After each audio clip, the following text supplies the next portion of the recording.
I said, I do the Adopt to Stop project, and I've been involved with planting trees along the highway for a number of years. That's been keeping me busy. So, sustainable tourism development. For me, that means that projects which are good for Barbadians and good for visitors should be prioritized. They should be easy on the environment and easy on the government's pocket. Now, we are not here tonight to stand up and philosophize about sustainable tourism development. We are not here to pontificate about it. What we want to do is we want to put ideas on the screen. We want to put projects in front of you that we think epitomize the principles of tourism development and are also consistent with the pillars of the change. So up front and central in that is going to be the Barbados Trailway. This promises 16 kilometers of dedicated bike trail right through the middle of the island, from Buckley Factory all the way to Concept A. Nice.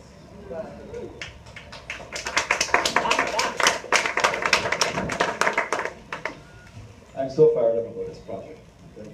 I have to tell you. It appeals to me on a lot of levels. It appeals to me on a professional level because I think that it is ticking all the boxes in terms of what we want to talk to you about tonight. But it also appeals to me on a deeply personal level.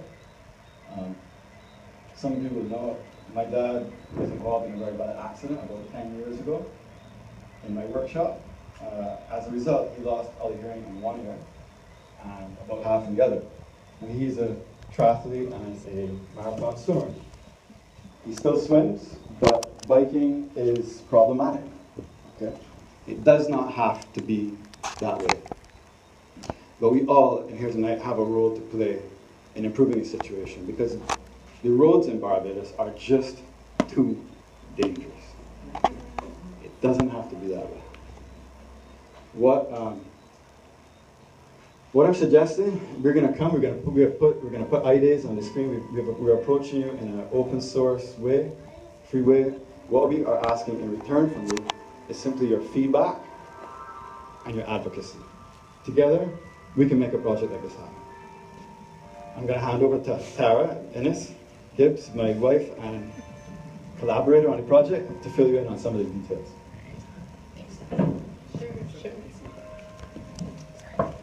All right. Well, I have my notes. All right. Thank you for inviting us. This is quite an opportunity for us. This is the first time that we're talking about some of these projects that we've been mulling around in our heads for a little while, and we have a little group going as well as some others who have been working on some of these projects. I just wanted to give you a little bit of context and to say that the provision of recreational spaces can be considered, for me, the last frontier of social policy and development in post-independent Barbados. Over the last 50 years, we have seen Barbados evolve from a colony where undernutrition, high infant and child mortality, and low educational attainment prevailed to a country that now boasts free education, free or affordable healthcare, and although the high incidence of chronic non-communicable diseases such as obesity, diabetes, hypertension, and cardiovascular disease threatens to reverse these achievements, especially with the exponential growth in the cost to treat them. As a small island developing state, Barbados is not in a position to feasibly expand our shoreline or grow our land resources, nor can we ignore the threats of epidemic disease and low investment in our human resources, as well as the threat of climate change. Therefore, sustainable development in the Barbadian context must mean that we utilize existing physical resources, both cultural and natural, while also investing in the health and wellness of our people, both visitors and locals, while also preparing for the mitigation of and adaptation to climate change. So this presentation seeks to highlight at least 3 fiscally and socially responsible tourism development projects that can help to diversify and enhance our tourism product, while also providing recreational spaces that both locals and visitors can enjoy. not only now, but also for future generations. So all of these projects should satisfy these principles of sustainable tourism development. Okay, so they all reuse existing resources. They all deal with maximizing community development and maximizing the returns for communities.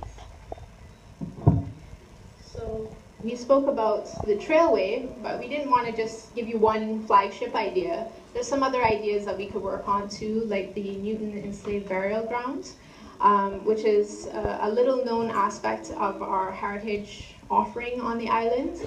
It's currently managed by the Barbados Museum and Historical Society, and we have brought visitors there before. I take my students there at least two groups a year, and they're always so completely devastated by the fact that not more is done with the space.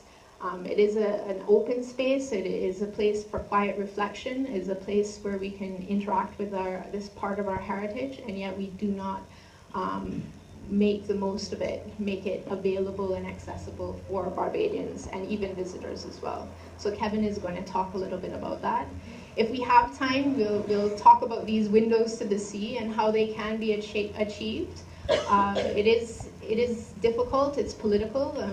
You know, you're not guaranteed a view. Nobody ever wrote that into town planning legislation. Nobody's guaranteed a view. But yet it is such an important part of our culture and identity to have access to viewing the sea and having access to beach spaces. So this is something that perhaps we'll get to, and Barney will speak about that a little bit later. But let's just talk a little bit about the Barbados Trailway. The Barbados Railway started in about 1881. It stopped functioning in about 1937. And in fact, all of the infrastructure for the railway was sold off. And by 1938, there was basically nothing there for us to see except for the existing rail bed. I don't know how many of you go on the Great Train Hike. Has anybody gone on the National Trust? Right. So this is a train line that started in Bridgetown and ended in Belplain. The part that we're talking about is from Buckley in St. George. I'm seeing somebody from Buckley in St. George. To Concept Bay. And this goes through the industrial heart, or the former industrial heart of Barbados. So we're not asking government to go and or destroy the environment. This is a space that has actually been formerly occupied by an industrial space. And you'll note that rail-to-trails have happened all over the world, and particularly in North America and the UK. And they use rail lines and railway reserves, and these form very ideal pathways for walkers, runners, and cyclists, because the trail is actually compacted already. So you don't have to do a lot of infrastructural work to change the grading of the roadway, etc. We have tried to put the project together. It is in a format that has been presented to government, to the Ministry of Tourism. We have some support. Unfortunately, with the fiscal environment the way that it is, it's hard to pull your pocket for a project like this, apparently. So what we are hoping to do is develop a little community support for it, just at least get people thinking about some of these ideas. Instead of putting up big hotels on our coastline, let's think about how we can enrich the product that we have already. People want to come and stay in hotels, but what are they going to do outside of the time that they're at their hotel or their restaurant? Okay. So, as I said, it would be a trailhead from Buckley and St. George to Concept Bay.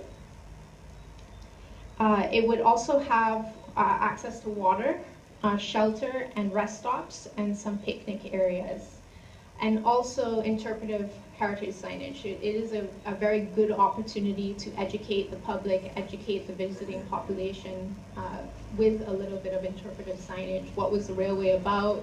what is the community you're passing through, what was that about. You know, when you go through Three Houses, talk about the Amerindian settlement that was located in that area. When you're going down into Concept Bay, talk about a little bit about the fishing heritage. There are opportunities to help interpret Barbadian culture and nature, because we can talk about a little bit about some of the natural environment as well. The trail would run along established Crown-controlled railway reserve. As Barney said, it's about 16 kilometers in length. It would probably take about 21 months to complete. Maybe in Barbados that would take a little bit longer, but we're being ambitious. So this is a Google Earth map, so you can see precisely where it goes. Now this is not the whole length, and the reason why we don't want to do in this first phase the whole length is that the part from Concept Bay to roughly around St. Martin's Bay or sorry? Like Glenburn? Yeah, by Glenbury. It's a very natural area, and that is actually part where the railway was eroded. It would probably be better if this was developed as a hiking extension, and then maybe if you pick up the railway through a cycle trail, either on a green line or a bicycle line lane that can take you the rest of the way, and then also through Bashaba to Balaplain, you can just go on the road, which is actually the original alignment. Okay, so this is what it could look like. This is what Buckley Factory looks like now. Put a little paved surface, some bike riders, a little shelter that you can see in the background, a few trees, some landscaping. Not so much. It's not going to be a manicured space, but it is going to be something that is accessible, that you can have shade. All of the shelter spaces will be designated at the original stops. You know, there were stops along the line, so these shelter spaces would designate these kinds of stops as well. The really, really great thing about this project is that, I think I have it on the next slide. No, not this slide. Next slide I have it on. It actually passes through and passes by some existing facilities, like for example the NCC, Three Houses facility, the park facility there. So you won't have to put in a lot of washrooms, and that's already there. So you can actually come off, go use the washroom at some of the existing facilities. At Carrington, at Buckley, you can do the same thing. So you wouldn't have to put in a lot of services or utilities, which is often the problem in doing a lot of development projects. So I'm just going to take you through a little journey along the railway. Only 3 minutes, but we'll see if we can set that up.